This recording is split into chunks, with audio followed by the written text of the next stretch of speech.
گوێگران و بیسەرانی ڕادیۆ دەنگی گەل لە هەر شوێنە گوێ بیستێ مەسڵاوتان لێ محەممەد بابانم ئامادەکار و پێشکەشکاری بەرنامەی پرد پرسیەم جارشمان تایبەتە بە هێشتداری کارەکانی دەوڵەتی تورک و سەرکەوتنەکانی گەریلا بۆ قسەکردن لەسەرم پرسە ژمیوانداری ڕۆژنامەنووس ئارازی براهیممان کردووە. وەڵا ڕێز بەخێر بێت. سپاس بێ و سپاس بۆ گوێگرانیشتە. زۆر سپاس. سەرەتا گەر بپرسم دۆخی هەرێمەکانی پاراستنی مدیا چۆن هەڵدەسەنگێنی بووە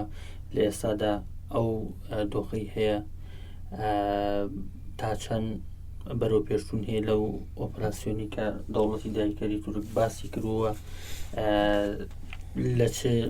هەرێم و ناوچەیەک ئۆپراسیۆنەکە بەرداوە. بەڵە دەستپێک سڵاو دەنێرین بۆ خانەوادەی سەربەرزی شەهیدان و سڵاو دەنێرین بۆ گەریلا سەربەرزەکان کە لە هێڵی بەرخۆداندان و لە هێڵی شەڕدان دژ بە داگیرکاری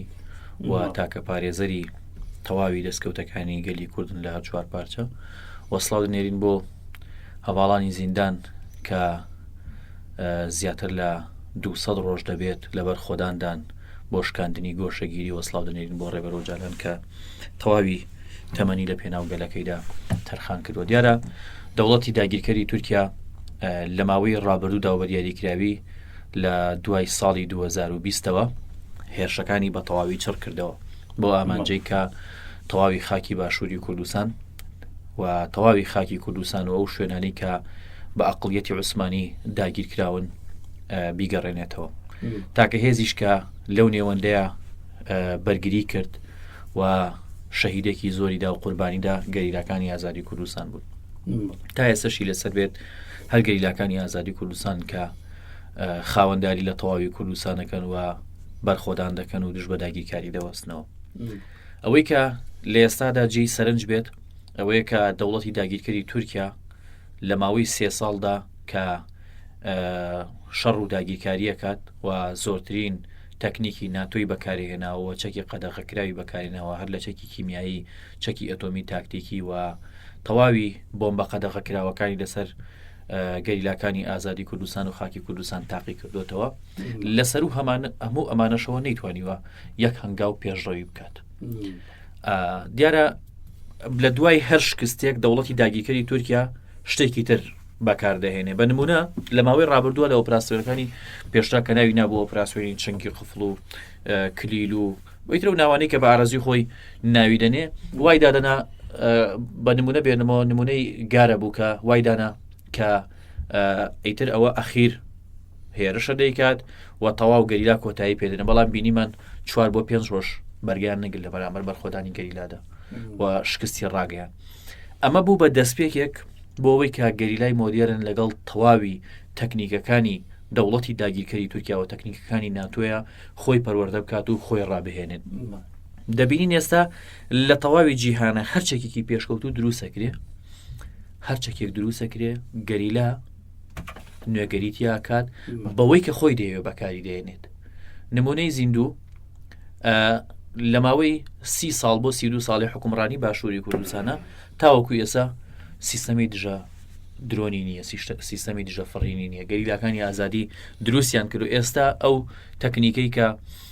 یاخود ئەو فڕۆکەیە کە تورکیا پۆزی پێوە لێ دەدایوت ئەو بۆتە ئەوەی کە تەرمی ڕئیسی و فڕۆکەکەی ڕئیسی بدۆزێتەوە. ئێستا و تیارێ ئەو درۆنە لە ئاسمانی هەرێمی کوردستان لە ئاسمانی قەندی لە ئاسمانی گارە ناتوانێت بفڕێ لەلایەن سیستەمی دژە درۆنی گەریلاوە دەخرێتە خوارەوە کەواتە ئەو تەکنیکەی کە دەوڵەتی داگیرکەری تورکیا لافی پێوە لێدا بە جیهانەڵێ من ئەوە پێشکەوتن بەدەستێناوە بەرگەی ئەو تەکنیکەی گەریلا ناگرێت کە دروستی کردووە. بۆیە تورکیا وای دانابوو یاخود ئاگە بەمە هەپە وای دانابوو لەبەرەوەی کە لە زەمینەوە ناتوانێت بەرامبەر بە گەریلا بۆسێتەوە ئەبێت سیستەمێکی دژبەری بۆ دروستکە کە ئەویش بەکارێنانی درۆنە فڕۆکەی بێ فڕۆکەوانە وەلەو لاشەوە هێزی ئاسن بەڵام لەمەشا سەرکەوتو نەبووە. لە ماوەی چەند ساڵی ڕابردووە بینیمان ئامارەکان چیان پێوتین کە چۆن تەواوی ئەو فڕۆکانی کە دەلایەن دەوڵەتی داگیرکەری تورکیاوە بەکارهێناون گورزیان بەرکەوتووە خراونەتە خوارەوە. یعنی شتێک نەماوە بەهێزترین فڕۆکەی جەنگی سکۆرسیە لە بەردەم بەرخۆدانی گەریلا لە بەردەم ئەو چەکانەی کە گەریلا دروستی کردو ناتوانێت خۆی بگرێت. کەواتە دەوڵەتی داگیرکەری تورکیا لە هێرشە داگیرکاریەکانیدا شکست لە دوای شکست تۆمارەکە و گەریلاش سەرکەوتن لە دوای سەرکەوتن تۆمارەکات و ڕۆژ بە ڕۆژ بەرەو پێشتر دەچێت. سەر ڕای بەکارێنانی چەک و تەکنیکی ناتۆک و بەڕێستان باستان کرد، بەڵام دەتوانین بڵێین دەوڵەتی تورک تا ئەم دەقەیە نەیتوانیوە هەنگاوێک بێتە پێش. کەواتە ئەمە بۆچی ئەگەڕێنی تۆ بۆچی دەوڵەتی دایکەری تورک ناتوانێت پێشڕەوی بکات سەر ڕای بەکارێنانی تەنانەت چەکی کیمیاییش تا ئەم دەقەیە نەیتوانی پێشڕەوی بکە، ئەمە بۆچی گەڕێت؟ پێشتریش بە کورتیەکی کەم ئاماژەم پێدا، ئەنی ئەگەر بە وردی قسە لەسەر بابەتەکەکەین، تورکیا و خودی ئەردۆغان ئاکەپە مەهەپە لە خەوی غەفڵەتان ئێستا هەمیشە سیناریۆیەک دروستەکەن، وازان ئەو سیناریوی کە دروستەکەن چۆن ینی نمونە بێنینەوە لە باشووری کوردستانە، چۆن بە نمونە پارتی دیموکراتی کوردستان و بنەماڵی بارزانانی هەمیشە سیناریۆیەک دروستەکەن و لە لای کۆیلەکانی خۆیان ئەم سیناریۆی ئیتر ئەبێت تەواوی کوردستان جێبەجێ کات و سەرکەوتووە. تورکیاش بە هەمان ڕێباز کارەکە. بە نمونە لە میدیاکانی تایبەت بە حکوومەتەوە پێش هەر هێرشێک دەبینین چۆن بانگەوازیەوە دەکات ئەم هێرشە کۆتا هێرشە کۆتایی بە هەموو گەریلا دەهێنین. لە ساڵی پار و ساڵی پێراردا وەزیری بەرگری تورکیا ئەگەر بیرمان بێت چیەوت؟ ئەیوت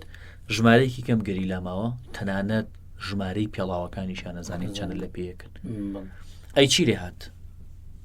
ئەیکەواتە ئەم هەمووە گەریلایی کە بەرخۆدانەکە و ئەم هەموو سەربازەکە تارومارەکی لەسەر دەسی گەریلا، ئایا ئەم سی گەریلایەن ئەگەر قسەکەشی ڕاست بێکەواتە گەریلا ئەگەر سی گەریلا بتوانێت چۆک بە هێزێکی وەکو تورکیا دابات کە دووەم هێزی ناتۆیە، کەواتە ئەبێ هەموو گەل شانازی پێوە بکات. سەحری سەرکەوتنی گەریلا بەرسەر دەوڵەتی داگیرکەری تورکیا یەک بۆوە دەگەڕێتەوە کە گەریلا لەگەڵ هەموو بارودۆخێکی شەڕدا خۆی دەگونجێنێ و لەگەڵ هەموو تەکنیکێکی دوژمندا دژەکەی دروستەکات و دووبار لەگەڵەوەشا خۆی دەگونجێنێت. سەرڕای ئەوەی لەلایەن ئەمریکاوە، لەلایەن ئەوروپاوە، لەلایەن ناتۆوە، لەلایەن خودی هێزە ناوخۆیەکانەوە کە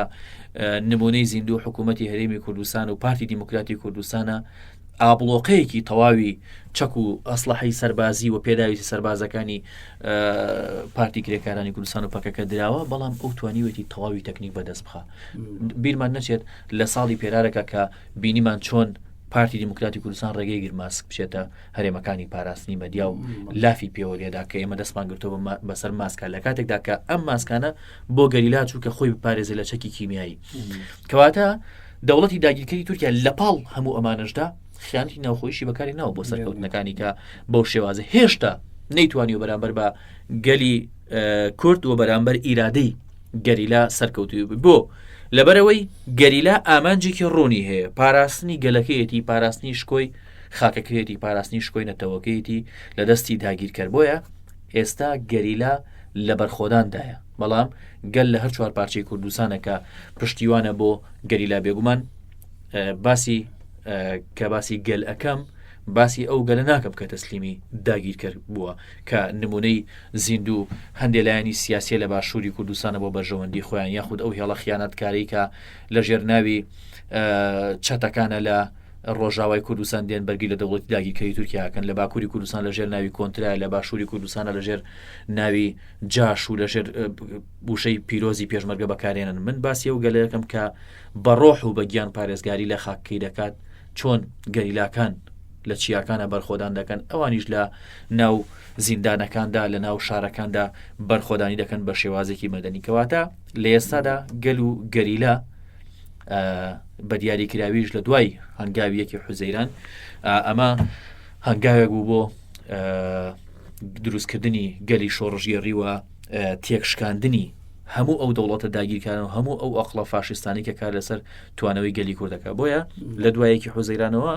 کە ئەویش هەنگاوێکی گرنگە لە مێژووی گەلی کورد و پەکەکەیە، هەموو ئەم گۆڕانکاریانە دروست بوون و تەواو کاریگەری هەبوو لەسەر هەم لەسەر بەرخۆدانی گەریلا و هەم لەسەر دوژمن و هەم لەسەر گەلی کورد. بێگومان باسمان لەوە کرد کە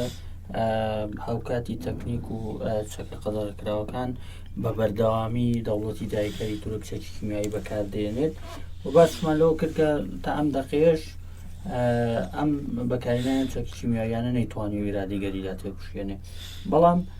لەسەر ئاستی نەودەوڵەتی بە هەموو پێوەرێک بەکارهێنانی چەکی کیمیایی پرسێکی قەدەغە کراوە و سەرڕای خستنە ڕووی سەدان بەڵگەش لەسەرم پرسە بەڵام دەبینین کۆمەڵگەی نێودەوڵەتی لەسەرم پرسە نایەتە جواب ئەمە هۆکاری چییە یاخود بەکارهێنانی چەکی کیمیایی لەم سەدەیەکە سەدان ساڵ تێپەڕیەوە بەسەر ئەو هاوپەیمانیانە یاخود ئەو پەیمان نامانەی کە بەستراوە بۆ قەدەغەکردنیان پرسە بە تایبەت لە دوای جەنگی جیهانی یەکەمەوە بەڵام دەبینین ئەوە سەدان ساڵی بەسەر تێپەڕ تا ئەم دەقەیەش چەکی کیمیایی بەکاردێنێت لە ژی کورد وەکو ئەوەی کە بەکارهێنانی ئەم جۆرە چەکانە لە بەرامبەر کوشتیشی ئاسایی بێت دەوڵەتان نایەنە جواب فعلەن لە لای دەوڵەتانی زلهێز بەکارهێنانی چەکی کیمیایی لە بەرامبەر گەلی کوشتێکی ئاساییە ئەگەر کەمێک بگەڕینەوە بۆ مێژوو یعنی پێش بەکارهێنانی چەکی کیمیایی لایەن دەوڵەتی داگیرکەری تورکیاوە لە سەدەی 21 لە بەرامبەر گەریلاکانی ئازادی بگەڕینەوە پێشوو هەر لەلایەن دەوڵەتی داگیرکەری تورکیاوە چەندین جار بەرامبەر بە گەلی کورد لە باکووری کوردستانە چەکی کیمیایی بەکارهاتوە لە باشووری کوردستان لەلایەن حکوومەتی بەعسەوە بەکارهاتوە لە سووریا لەلایەن حکوومەتی بەعسەوە بەکارهاتوە لە ئێران لەلایەن دەوڵەتی داگیرکەری ئێرانەوە بەرامبەر بە گەلی کورد چەکی کیمیایی بەکارهاتوە کەواتە ئەمە ئەومان پێڵێ کۆمەڵگای نێودەوڵەتی وڵاتانی زلهێز نەتەوەیە گرتووەکان و بەناو مافی مرۆڤ و دیموکراسیات لە جیهاندا بەرامبەر بە گەلی کورد دووڕوون لەکوێ بەرژەوەندیان هەبوو پشتیوانی کوردەکەن کام کوردانەژە و کوردانی کە لە بەرژەوەندی ئەوانی شەکەن ئەگەر بینەوە سەر ئەم بارودۆخەی ئێستا بۆچی بێدەنگیان هەڵبژاردووە لەبەرەوەی کە تاکە سیستەم بەرامبەر سیستەمی سەرمایەداری ئەو فکر و فەلسەفەیە کە ڕێبەرۆجالان دایناوە و پێکەوە ژیانی ئاشتیانە و کارکردنە بۆ کۆمەڵگەی دیموکراتیک کە ئەمە ئەوان بە مەترسیەزان لەسەر خۆیان لە ماوەی نزیکەی نیو سەدا یاخود زیاتر لە نیو سەدە تێکۆشانی پاکەکە لە ژێر فکر و فەلسەفەی ڕێبەرۆجالانە کاری بۆ کردووە کە دەبێت تەواوی گەلان هۆشیار ببنەوە هەم لە ڕووی ژینگەیەوە هەم لە ڕووی ژنەوە و هەم لە ڕووی ژیانکردنی تەواوی کۆمەلگاوە کە چیتر هیچ کەسێک کۆیلی ئەو سیستەمە نییە کە بەسەریا سەپێنراوە ئەوەی کە سیستەمی سەرمایەداری ئەوێت بۆیە ئێستا لە بەرامبەر بەکارهێنانی چەکی کیمیاییان دەوڵەتی داگیرکەری تورکیاوە بێدەنگی هەڵەبژێرن بیریشمان نەچێ زۆرترین ئەو چەکانی کە دەوڵەتی داگیرکەری تورکیا بەکاری هێناوە دروستکری وڵاتانی ناتۆن کەواتە ئەمە ئەوە ئەلمێنێکە پێشتری ژوتم کۆمەڵگای نێودەوڵەتی وڵاتانی زلهێز مافی مرۆڤ نەتەوەیە گرتووەکان بەرامبەر بە گەلی کورد دووڕوون لەبەرەوە بێدەنگی هەڵەبژێرن لەکوێ بەرژەوەندیان لەگەڵ هەبێت بۆچی لە بەرامبەر ڕووسیا و وڵاتانی ترا بێدەنگی هەڵمابژێرن بۆ هەمیشاڵێت تورکیا ڕووسیا بێ ئاگادار بێچەکی ناوکی بەکار نهێنێ بەرامبەر بە ئۆکرانیا یا ئەبێ ئاگادار بێ وڵات بۆ لەبەری بەرژەوەندیان لەو بابەتانە هەیە لە باشووری کوردستانە بێگومان ڕۆژ بە ڕۆژ دژایەتەکەیشان زیاترەوێ بۆ لەبەرەوەی کە ئەگەر بگەڕێمەوە بۆ قسەکانی سەرەتا لە ئێسادا ئۆکو چۆن گەریلاکانی ئازادی تەواوی تەکنیکەکانیان یاخود دەتوانین بڵین لە 180 تەکنیکەکانیان بۆ خۆیان دەستخستووە ئەمە مەترسیە لەسەر سیستەمی سەرمایەداری جارێکی تر پارتی کرێکارانی کوردستان یاخود گەلی کورد ئەوەی کە لەگەڵ ئەو سیستەمەیانی و دژی سیستەمی سەرمایەداریە جارێکی تر هانا ناباتەوە بۆ کڕینی پێداویستی چەک و سەربازی بۆیە لە بەرامبەردا دێت چی دەکات دێدەی فرۆشێ بە دوژمنەکەی گەلی کورد دوژمنەکەی تەفگەری ئازادی کە دەوڵەتی داگیرکەری تورکیا کە دەوڵەتی ئێرانە کە هەر وڵاتێکی ترەکە دژایەتی گەلی کوردەکان لەسەر ئەوە ساسە بۆیە بەکارهێنانی چەکی کیمیایی لەلایەن دەوڵەتی داگیرکەری تورکیاوە ئێستا لە کۆمەلگای نێودەوڵەتیە لەبەرەوەی کە بەشێکی زۆریشی بەرژەوەندیەکان لەگەڵ تورکیا هەیە بێدەنگیان هەڵبژاردن بەڵام ڕەنگە لە زەمانێکی تردا کە ئیشیان بە ئەردۆغان و ئیشیان بە ئاکەپە مەهاپەنەمە ڕەنگە بیکەنە کەیسێک و قەزەیەکی گەورە لەسەری هەموو بەڵگانەی کە ئێستا کۆکراوەتەوە بچێتە بەردەم دادگاوە لە کۆڵیۆ سەرکرێ بەڵام کوردوتەنی لە پاش باران فەرەنجیم بۆچێ لە پاش ئەو هەموو شەهیدەی کە گەلی کوردای لە کیمیابارانی هەڵەبجە لە گەریلاکانی ئازادی یعنی شوێنێک نەماوە لە ناوچەکانی بادینان کە ئەو منتیقانەی کە چەکی کیمیایی بەرکەوتووە سروشتەکەی بۆ خۆی مابێتەوە هەمووی هەڵتەکاندووە هەمووی ژەهراوی کردووە ئەمە تەنها مەترسی نیە لەسەر گەریلا ئەمە مەترسیە بۆ سەر ئەوەی کە مدەتێکی تریش ئەگەر شەڕیش نەمێنێ هاوڵاتیان بۆ گەشت و گوزار ناتوان بچنەوە سنوورە. بۆیە تێکدانی تەواوی ئیکۆلۆژی ناوچەکەی لەلایەن دەوڵەتی داگیرکەری تورکیاوە کە ئەمەش دووڕووی جارێکی تر جیهان نیشانەدا کە بانگەشەی سروشت و ساڵانە کۆڕبەندی لەسەر دەگرن، بەڵام لەولا ترۆشێکی کیمیایی دەفرۆشن بە دەوڵەتی وەکو داگیرکەری بێگومانیسا ئێمەش لە سەروبەندی ڕۆژی جیهانی ژنگەداین، بەڵام لە هەمومان ئاشکرایە هەمیشە ژاردەی بەهێزی بەردەم دوژمنان بۆ هێرشکردن سەرگەلی کورد هێڵی خیانەت بۆ وەکو بەڕێزشان باستان کرد. ئێمە دەزانین لە ئێساشدا بە بەردەوام لە هێرشەکانیدا دەوڵەتی تورک پەدەکە بەکاردێنێت. بۆ دەزانین دەوڵەتی تورک باوکاری پەدەکە دەوێت لە سنووری دەسەڵاتی خۆی پێگەی خۆی فراوانکە، کەواتە لە ئێستادا هەنگاوەکانی پەدەکە چین بۆ هاوکاریکردنی دەوڵەتی داگیرکەری تورک بۆەوەی هەموو ڕایگەشتی و هەم بۆ گەلی باشووریش بە تایبەت لە چەند بەرنامەیەکی ترە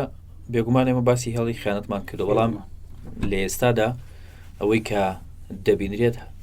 هاوکاری نییە، چۆتە قۆناغی هاوبەشی ڕاستەقینەوە. واتە دەوڵەتی داگیرکەری تورکیا هەر شتێک بەخۆی نەکرێ تەبەن پێیەکرێ، بەڵام بۆ ئەوەی ڕەوایەتی پێ بدا کە بە باشی بکرێ لە بەرژەوەندی خۆی دێت پارتی دیموکراتی کوردستان بەکارەهێنێت. چۆن پارتی دیموکراتی کوردستان لە ماوەی ڕابردوودا ویستی هێزی پێشمەرگە بخاتە یاخود حکوومەتی هەرێم بخاتە خزمەتی دەوڵەتی داگیرکەری تورکیاوە و ئەوەی کە دەوڵەتی داگیرکەری تورکیا ئەیویست لە ڕووی سەربازیەوە بۆی بکات، بەڵام بەهۆی ئەوەی کە کۆمەڵێک بەرپەرزانەوە دروست بوو، کۆمەڵێک ڕەخنە دروست بوو لە باشووری کوردستانە بە دیاریکراوی لەلایەن هێزە هاوبەشەکانی حکوومەتی هەرێمی کوردستانی شەو لە ناوی شاندایەکەیتی نیشتمانی کوردستان و بەشێکی بزوتنەوەی گۆڕانیش و جیاواز لەوەش لایەنەکانی ترکە تەواوی ئەو لایەنە سۆسیالیستانن کە لە ناو هەرێمی کوردستانە ئایا لە حکوومەتن یا لە دەرەوەی حکوومەتن هەڵوێستیان نیشاندا، ئەمە وای کرد کە پارتی دیموکراتی کوردستان وەقفەیە بکە و بەدیلێکی تر بدۆزێتەوە. بەدیلەکەی تری چییە؟ هێزەکانی زێرەڤانی و هێزەکانی گوڵان و چەتەکانی ڕۆژکە دروستی کردوون و چەندین هێزی بەکرێگیراوی تر لەو سنوورانەوە، چەندین هێزی تریش کە ئێستا دروستێکا بە ناوی هێزی مەکتەبی سەرۆک و پاراستنی سەرۆکی پارتی دیموکرات و ئەوانە دێنێت لەو سنوورانە جێگیری دەکات و لەسەر و هەمووشیانەوە هێزەکانی پاسەوانی سنوورە. لە ماوەی چەند ڕۆژی ڕابردوودا کە ئەمانە هەمووی زانیاری بوون گەیشتون، لە ماوەی چەند ڕۆژی ڕابردوودا پارتی دیموکراتی کوردستان ئەو جێگایانی کە پارتی دیموکراتی کوردستان و هێزەکانی ئاساییژە هێزەکانی چەکدارانی پارتی دیموکراتی کوردستانی لێیە تەسەور کە لە کیلۆمەترێک کەمترە لە نێوان پارتی دیموکراتی کوردستان و دەوڵەتی داگیرکەری تورکیایە. نمونەیەکی ترت بەمێ ئەو جێگایانی کە پارتی دەوڵەتی داگیرکەری تورکیا ناتوانێت داگیری بکە، شوێنەکە نزمە لەبەرەوەی گەریلا لە بەرزیە و مسەیتەرە بەسەر شوێنەکە، دێت چیەکات بە عەلەمی باشووری کوردستان و بە عەلەمی عێراقەوە هێزەکانی پاسەوانی سنوور دەباتە و جێگایانە کە تەواوی هێزەکانی پاسەوانی سنوور لەو ناوچەیەکی ئێستا لین هەمویان هێزی پارتی دیموکراتی کوردستان و بەجلوبەرگی پاسەوانی سنوورە. نمونەیەکی تر دێن بەجلوبەرگی گەریلاوە، ئەمە دیمەنەکان لە چەند ڕۆژی پێشترە بەشێک لە دیمەنەکانیش بینرا کە بڵاوکرانەوە جلی گەریلا دەپۆشن. بێگومانە و جلە طبعا زۆر کەسەیاڵێ ئەمە جلی گەریلا نییە بەتەنیا، ڕاستە ئەم جلانە جلی گەریلا نییە بەتەنیا، جلی سەربازیە و لە هەموو جیاندا دەپۆشێت، چونکە پێشترێمە وتمان گەریلای مۆدێرن لەگەڵ بارودۆخەکانە خۆی گونجات، بەڵام لەو سنوورە لە ئێستادا تەنها گەریلا و جلێ پۆشێ بەرامبەر بە دەوڵەتی داگیرکەری تورکیا کە لە شەڕدایە. بەڵام هاتووە چی کردووە؟ هێزێکی زۆری برۆتەوە ناوچەیە بە هەمان جلوبەرگەوە بۆی دوو ڕۆژی تر کۆمەڵێک کار و کردەوەی نەشیا و نابەجێ بکە لەو سنوورە تەسویری کات وڵەمە هێزەکانی گەیلیان، چونکە ئەم سیناریۆیانە سیناریۆی ئاشکران کە هەمیشە دەوڵەتی داگیرکەری تورکیاوە خودی پارتی دیموکراتی کوردستان دروستی دەکات و دوجار پیشانی خەڵکی دەداتەوە. هاوکاتی ئەوە هاوکاتیەوە چەند نمونەی تریش بۆی گوێگران بەباشی هێڵی خیانەت بناسن. نمونەی دابەزاندنی هێزی کۆماندۆی تورکیایە لە ناوچەکانی ژێردەسەڵاتی پارتی دیموکراتی کوردستانە، هانی ساڵانی پێشوو ئەمان بینی دیمەنەکان نەگەیشت دەسمان کە چۆن جادەیان بۆ دروستەکردن، چۆن پارێزگاریان لێکردن چۆن بنکە و بارەگاکانیان لە پاڵ یەکا بوو. ئێستا بۆتە هاوبەشی ڕاستەقینە، یعنی زۆرێک لە زانیاریەکان باز لەوە دەکەن کە تەنانەت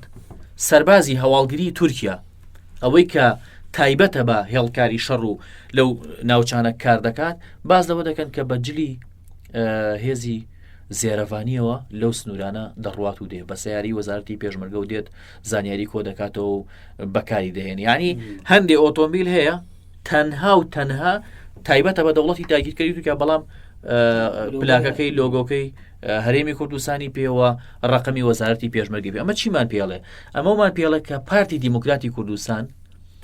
هیچ شتێکی نەهێشتۆتەوە بە ناوی قیەمی ئەخلاقەوە بۆ پاراستن و کەرامەتی نەتەوەکەی، بۆ پاراستن و کەرامەتی هێزی پێشمەرگەکە تێکشکێنەری داعش بوون لە باشووری کوردستانە کە هەموو جیهان هاوشانی شەڕڤان و گەریلاکان شانازیان پێوەکردن. دێن چۆن ئەو داهاتی کە لەسەر وەزارەتی پێشمەرگە هات ئەو چەکانی لەسەر وەزارەتی پێشمەرگە دەیان فرۆشت و بۆ خزمەتی خۆیان بەکارهێنا، ئێستاش قیەم و ئەخلاقی وەزارەتی پێشمەرگەوە هێزی پێشمەرگە بۆ خۆیان بەکاردێنن کە دوجار بێگومان باجەکەی دەدەن و زۆر بە قورسیش باجەکەی دەدەن، چونکە هێڵی خیانەت لە ناو هەر گەلێکدا بێت قبولکراونیە بە دیاریکرایی لە ناو گەلی کووردا دوجار وەکو ناشرینترین توێژی ناو کۆمەلگا سیر دەکرێن. ئێستاش خەریکە دەگاتەوە قۆناغی کە خودی پارتی دیموکراتی کوردستان و بنەماڵی بارزانی لە بێزراوترین مووقعی ژیانی خۆیاندا. بەڵێ بەناوکردنی ئەو هێزانی وەکو چەتەکانی ڕۆژ و هێزەکانی گوڵانەوەمانە بە ناوی پێشمەرگەوە پێدوانیە مەلەکەدارکردنی ناوی پێشمەرگە بێمە دەزانین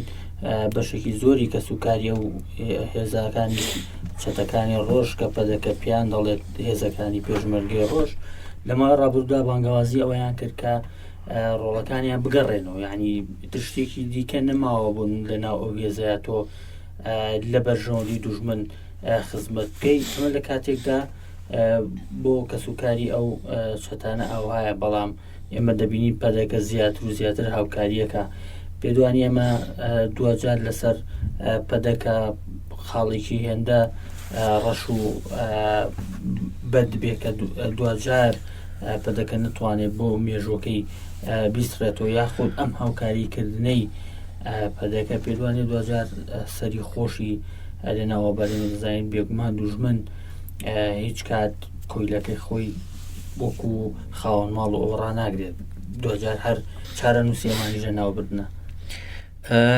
نمونەی ئەوە کە یاخود بەڵگەی ئەوەی کە ئێستا پارتی دیموکراتی کوردستان نەک لە ناوخۆی باشووری کوردستانە لە عێراقیشە هێزێکێک گومانی لێکرێ و هێزێکە بە هێزێکی بێزرا و هێزێکی تێکدەر ناوەبرێ، بەڵگەی ئەوەیە کە لە چەند ڕۆژی پێشووتردا یاخود ئەوە نزیک دەبێتەوە لە زیاتر لە 6 ڕۆژە هێزەکانی پێشمەرگەوە هێزە ئەمنیەکانی باشووری کوردستان کە موچیان وەرنەگرتووە. هۆکارەکەی چییە؟ یەک هێزەکانی چەتەکانی ڕۆژە، دووەم هێزەکانی پاکە کە حسێنی یەزدان پەنا و جەماعەتەکەی کە پێشتر ڕسمیان هەبوو لەگەڵ ئیطلاعاتە وێسە لافیەوە لەدەن کە بۆ پاراستنی ڕۆژهەڵاتی کوردستان دروست بوون. هۆکارەکەی ئەمانەیە بۆ لەبەرەوەی کە لە وردبینیکردنی موچەخۆرانی هێزە ئەمنیەکاندا حکوومەتی عێراق دەڵێت ناوی بیانی تێدایە. ناوە بیانیەکان چی؟ ئەو هێزانن کە پێشتر لەسەر وەزارەتی پێشمەرگە موچیان وەرگرتووە و ئێستا خراونەتە سەر وەزارەتی ناوخۆ بۆ ئەوەی کە ڕاستەوخۆ حکوومەتی عێراق موچیان بێت. بێگومان حکوومەتی عێراقیش وەکو هەرێمی کوردستان نییە کە مەسەلەن لە چوارچێوەی حزبا بەڕێوە بچێ. ئەو دەوڵەتە، دەوڵەت موچە نادا بە یەکێک کە کارتی نیشتمانی نەبێت یاخود نازنامەی هاوڵاتی بوونی وڵاتەکەی نەبێت. بۆیە ژمارەیەکی زۆر لە چەتەکانی ڕۆژ کە بە هەردوو لایەن نزیک دەبێتەوە لە 20 بۆ 25 هزار چەکدار کە تۆمار کراون، یعنی حتا جیاواز لە چەکدار کەسانی تریشی تایە، چاودێری سیاسی وڵاتانی تری تایە کە بۆ بەرژەوەندی خۆی بەگە هونەرمەندی عەرەبی تایە، ڕۆژنامەنووسی وڵاتانی تری تایە کە بەو شێوازەیە. ینی من لەم ڕۆژانە ڤیدیۆیەکم بینی کە یەکێک لەو چەکدارانە کە ئێستا لە چەتەکانی ڕۆژە هاتۆتە ناو لایڤێکەوە پرسیاری لەکەن، باز لەوە کاڵێ ناتوانم ژمارەی دەقیق بڵێم، بەڵام زیاتر لە 5,000 کوردین کە موچە وەردەگرین ئێستا موچەکەیان بڕیون یعنی حتا ویان فێرکردوون کە ئەمە ناوی کوردایەتیە کاکە کوردایەتی ئەوە نییە تۆ هێزێک دروستکەیت و بیخەیتە خزمەتی دەوڵەتی داگیرکەری تورکیا و بە عێراق بڵێ من کوردم ئەمە شتی وا لە دنیای نەبووە پێشتر تۆ لافیەوەت لێدەدا ئەو ڕاپەڕینم کردوتش بە دەوڵەتی عێراق کە چەکی کیمیایی بەکارێنەوە ئەنفالی کردوم گەنجەکانی لەناو بردوم کۆمەڵکوژی کردوم جینۆساید و ڕاگواستنی کردوم ئێستا تۆ چوتە خزمەتی دەوڵەتێکی داگیرکەری ترەوە کە تورکیایە بۆ بەرژەوەندی ئەوە بەکاریهێنی بۆ بەرژەوەندی دەوڵەتی داگیرکەری تورکیا بەرامبەر بە گەریلاکانی ئازادی کوردستان بەکاریهێنیت دێیت لافیەوە دێ ئەمە نەتەوەی نەخێرەمە هیچ فڕی بە نەتەوەی بوون و نییە و تایبەتە بوو بە بۆیە 100% لەگەڵاویان کە لە سبەی ڕۆژە هەم پارتی دیموکراتی کوردستان هەم ئەو هێزانەشی کە پشتیوانی دەکەن دەبنە نمونەی خیانەت و نمونەی سەرشۆڕی نەک بۆ باشووری کوردستان و بۆ کوردستان بۆ خۆڕڵاتی ناوەڕاست و جیهانی چونکە ئێستا سەردەمی پێشکەوتنە سەردەمی ئەوەیە کە لێرە شتێک ڕووەدا لەو پەڕی دنیا خەڵگەی بینێ و هەستی پێەکە نمونەی زیندوو کەیسەکانیانەکە لە دەرگاکانی ئەمریکایە کەیسی مادەی هۆشبەریتیە کەیسی تیرۆریتیە ڕفاندنیتیە کەواتە چی وای کردووە ئەگەر تۆ لە وڵاتەکەی خۆتە دادگایی بکریت جیاوازە بەڵام ئێستا تۆ ئەوەندەت پەن ناوەتەوە لە وڵاتەکەی خۆتە لە ناو هەرێمەکەی خۆتە لەو هەرێمە سێ پارێزگایی کە لافیەوە لێدەی بیرمانەچیانی جاری ئەمەندە لە خۆیان غەڕابوو بوون کە نوێنەری وڵاتان هادایان و بۆ پرسکردن هاتن پێمان یعنی تۆ خۆت ئەوەندە لێ غەڕابێ چی لێ هات دەرەنجامەکەی بینیمان کە موچە بڕا و نەوتیان لێسەندیتەوە تەواوی داهاتەکانی لێسەندیتەوە کوردوتنی کردیان بە تەیرێکی محتەرەم و ئێستا دایان نیشاندووی لەسەر کورسێک و ئەگەر بەو شێوازش بەردەوام بی خراپتری بێ بەسەردێن بەڵێ سەبارەت بە دۆخی هەرێمەکانی شەڕ هەواڵ مڕاتقلان دەڵێت بە بەردەوامی و بە 24 کاتژمێر جگە لە فڕۆکە لە ئاسمانەوە بەکارهێنانی چەکی کیمیایی و پاشان بۆدمان تانکەکان تا ئەم دەقەیە ڕایگشتی بە تایبەت میدیاکانی باشوور و مامەڵە لەگەڵ دۆخەکاتن کە بۆبنە ئۆپەراسیۆنێک لە ناوانە بێت یاخود ئەو دۆخە دژوارەی کە هەوا و مڕاتقلان باسەکە نەگەیشتی بێتە هەر تاکیشی ئێمە و یاخود بۆ هەر تاکیشی باشوور ڕەنگە باوەڕ پێک نەکراوە بێ کە ئەمەش بێگومان ئێمە دەزانین میدیا ڕۆڵێکی گەورە گێڕێت لە ئەم پرسەیە میدیای ئازاد هەوڵ و ماندووبوونی خۆی داوە بەڵام وەک هەواڵ مڕاتقلان دەڵێت تا ئەم دەقەیە نەمانتوانیوە بەو پرسە بگەینە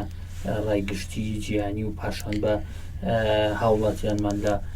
گەلی باشوور کەواتە میدیاکان تا چەند گرنگە یاخود میدیای ئازاد لە باشووری کوردستان تا چەند گرنگە ئەم دۆخە وەکو خۆی واقعەکە بگوازێتەوە و دوجار کاریگەریە پێ دەبێت لەسەر بۆ نمونە هەڵوێستی گەل لە باشووری کوردستان لە باشووری کوردستانە بەرامبەر بەو هێرش و داگیرکاریانە و بەرامبەر سیاسەتی وڵاتانی داگیرکەر بەرامبەر بە گەلی کورد میدیا ڕۆڵێکی زۆر خراپە گێڕێ هۆکارەکە شێوەیە کە میدیا لە باشووری کوردستانە میدیای سربەخۆ نییە لە 180 میدیای باشووری کوردستان گرێدراوی شەخص و حیزب و بنەماڵەیە هەر کەس هەڵدەسێ میدیایەکە بۆ خۆی دایانێ پەیجێک دایانێت و بەرەبێتە گیانی ئەوەی تر بۆیە نەیانتوانێت و کەمەش ڕەختەیەکی زۆر لەسەریان هەنی ئەگەر بەراوردێکین بەوەی کە لە کاتێکدا کە دەوڵەتی داگیرکەری تورکیا لە ڕێگەی میدیای شەڕی تایبەتەوە کە میدیای خیانەتی پەدەکەیە دەڵێت ئەوە تورکیا ئۆپراسیۆنێکی کرد ئەوەی کرد یان بەیاننامەیەکی چاواشەکاری بڵاوکات و یان کۆمەڵێک هەواڵی درۆ و ناڕاست بڵاوکات و یەکسەر دیکە نەمانشێت بەبێ ئەوەی بزانن ئەمە بڵاوکردنەوەی ژەهرە بڵاوکردنەوەی درۆیە دژایەتیکردنی گەلەکەتە ئانی تۆ بێیت احترامن بۆ گوێگران بێ درۆیەک بدەی بە هاوڵاتیەکانی خۆت بڵیت ئەمە دەوڵەتی تورکیا واڵێ بەخۆشە لە چی ئەڵێ من ڕۆژنامەنووسی بێلایەنم ئەمە بێلایانی نییە کە یەیتە سەر داگیرکاری کە یەیتە سەر ئەوەی کە خاکەکە داگیر بکرێت ئەچێتە چوارچێوەی ئەخلاقەوە کە تۆ ئەخلاقت تیا نەبوو بە داگیرکەرەکەت بەوەی بڵیت کە براکەت شەهید دەکات بەوەی کە خاکەکەت داگیرەکە بەوەی کە چەکی کیمیایی بەکارێنە بەرامبەر بە خاکەکەت بێ بڵێ من ڕۆژنامەنووسێکی بێلایەنمەوە بێلایانی نیەوە ئەو پەڕی بێ ئەخلاقیە لە پیشەکەتە بۆیە هەرکە لەسەر تەواوی ڕۆژنامەنووسان ئەرکە لەسەر تەواوی ڕۆشنبیران، ئەرکە لەسەر تەواوی ئەوانەی کە خۆیان بە خەمخۆری باشووری کوردستان، خۆیان بە خەمخۆری کوردستان، خۆیان بە خەمخۆری مرۆڤایەتی ئێسانە، نەک باشووری کوردستان، چونکە بەکارهێنانیچێکی کیمیایی بەرامبەر بە هەموو مرۆڤایەتیە، داگیرکاری بەرامبەر بە هەموو گەلەکەتە بەبێت جیاوازی. بۆیە ئەرکی ئەخلاقی و ئینسانیە و ئەرکی ئەخلاقی پیشەیە کە تۆ بێیت چی دروستە، چی لە بەرژەوەندی گەلەکەتە ئەوە بگەێنیت، خەڵک هۆشیارکەیتەوە بەوەی کە چیتر داگیرکاری قبول نەکات، چیتر هێڵی خیانەت قبول نەکات، چیتر ئەوە قبول نەکرێت لە پێناو مادیەکی کەمدا کۆمەڵێک کەس بەکرێ بگیرێن و بخرێنە خزمەتی دەوڵەتی داگیرکەری تورکیا. بۆیە میدیای لە باشووری کوردستانە ئەبێ بە خۆدا چوونەوەی بکات چیری کاتی ئەوە نەماوەتۆ لە پێناو بەرژەوەندیەکی مادی کەمدا یان لە ترسی ئەوەی کە پارتی دیموکراتی کوردستان دەستگاکەت عقوبە نەدا، پەیجەکەت عقوبە نەدا، بەیدا بنیشیت درۆ بڵاوکەیتەوە تاڵاوێک بدەی بە هاوڵاتیانەکەت کە دوجار خودی خۆشت دەبیتە خۆراکی ئەو داگیرکەری کە دێ خاکەکە داگیرەکە. بەڵێ جیاواز لە میدیاکاران لە باشووری کوردستان کەسانی نوخبا و ڕۆشنبیران پاشان ئەو هێز و لایەنە سیاسیانەی دیکەی دەرەوەی پەدەکە دەبێت هەڵوێستیان چی بێت، ئەبێت چ ڕۆڵێک بگێڕن یاخۆ بانگەوازی ئێمە میدیاکاران ئەبێت پەیامی ئێمە چی بێ بۆ ئەوان تا بتوان ئەوانیش لە ڕێی خۆیانەوە ڕۆڵێک بگێڕن لە پێناو تێکشانی ئەو پیلانە داگیرکاری کە لێسادە لە بەسەر باشووری کوردستانە. بیرمان نەچێ پارتی دیموکراتی کوردستان هەمووی بێدەنگ نییە، ینی ئینسانە بێ بە ویژدانەوە کۆمەڵێش بڵێ لە ناو پارتی دیموکراتی کوردستان لە ناو خودی بنەماڵی بارزانیشە کەسی تایەکە دژ بەو خیانەتەیە کە کۆمەڵێک لە ناو بنەماڵی بارزانیە کردویانە بە تاجی سەریان و کاری لەسەر دەکەن، کردویانە بە ڕێگەیەکی ڕاست بۆ خۆیان. لە ناو پارتی دیموکراتی کوردستانیشە کادری باڵا، کادری پێشکەوتوتیایە کە دژ بۆ خیانەتەیە، چونکە ئێمە بەردەوام ینی لە پەیوەندیدان کازانین کێ هەڵوێستیە و کێ هەڵوێستی، بەڵام ئەوەیە کە لە ئێستادا ئەوانیش بۆچی کە ئێستا ڕەنگە گوێگران یان خەڵک بڵێ بۆچی کەواتە بۆ کاردانەوەیان نیە، بۆ دەنگەڵ نابڕن، لەبەرەوەی کە بە شێوازێک لە شێوازەکان کۆنتترۆلی ناو زۆنی زەرد کراوە، ناو هەرێمی کوردستان کراوە لەلایەن پارتی دیموکراتی کوردستانەوە کە هەر کەسێک هەر بەرپرسێکیان تەسلیمی ئەو ئیرادەیە نەبێ یاخود بەڕاستەو خۆ بڵێ من دژیم، دوای 2 ڕۆژ تەسفیەکەن، دوای ئەگەر خۆشیان تەسفیەکەن لە ڕێگەی فڕۆکە بێ فڕۆکەوانەکانی دەوڵەتی داگیرکەری تورکیاوە لە باشووری کوردستانە تەسفیەکەن. بۆیە بێدەنگیان هەڵبژاردووە لەبەر پاراستنی گیانی خۆیانە، ئەگینا بەشێکی زۆریان هەڵوێستیان هەیە و لە ناو لایەنە سیاسیەکانی تریشە لە ناوی کەتی نیشتمانی کوردستانیشە هەیە بە مەیلی پارتی دیموکراتی کوردستان بە مەیلی هێڵی خیانەت مەیلەتی کاری لەسەر بکات، بەشێکی زۆریشان دژ بەوەن کە نابێت چیتر گەلی باشووری کوردستان و گەلی کورد بخرێتە خزمەتی هێڵی خیانەتەوە کە پارتی دیموکراتی کوردستان سەرمەشقێتی. ئەوەشی کە دەمێنێتەوە کە ئەرێک بێ لەسەر تەواوی ڕۆشنبیران و تەواوی ئەوانەی کە لە ناو کۆمەلگادا پێشڕە و نوخبەن دەبێت کار لەسەر هۆشیارکردنەوەی تاک بکەن، دەبێت کار لەسەرەوە بکەن کە چیدی نابێت بە کوردوتنی بە فیکەی هەموو کەسێک ڕاکەین و هەڵپەڕین. پارتی دیموکراتی کوردستان بۆ بەرژەوەندی خۆی ئامادەیە کە پێشروتم ینی پیرۆستترین شت لە باشووری کوردستانە پێشمەرگە بووە، ئەو سوێتی خزمەتی دەوڵەتی داگیرکەری تورکیاوە، یعنی هیچ شتێک نەماوە لە لای پارتی دیموکراتی کوردستان. تۆ بی هێڵێکی خیانەت لە باشووری کوردستانە، هێڵێک کە لەو پەڕی نەمانی قیەمی ئەخلاقیەتی لە ڕۆنەتەوەیەکەوە بیت کار بۆ پاراستنی بکە، هیچی تیان نامێنێتەوە. بۆ یەک ئەرکەکە لەسەر تەواوی تاک بە تاک ئیتر ئایا مەلایانی سیاسیە، ڕۆشنبیرە، ڕۆژنامە نووسە، چالاکە، مامۆسایەکە لە ناو خوێنگەکەیە لە هەر شوێنێک توانات هەیە تاکی بەرامبەرت هۆشیار کەرەوە، ئاگاداری بکەرەوە، لەبەرەوەی کە ئەمە مەترسیە ئێستا لەسەر ناوچەکانی بادینانە، ئێستا مەترسیە لەسر تەواوی باشووری کوردستان، دواتر دێتە ناو ماڵ بە ماڵمانەوە، دواتر ئەم خیانەتە، ئەم داگیرکاریە، ئەم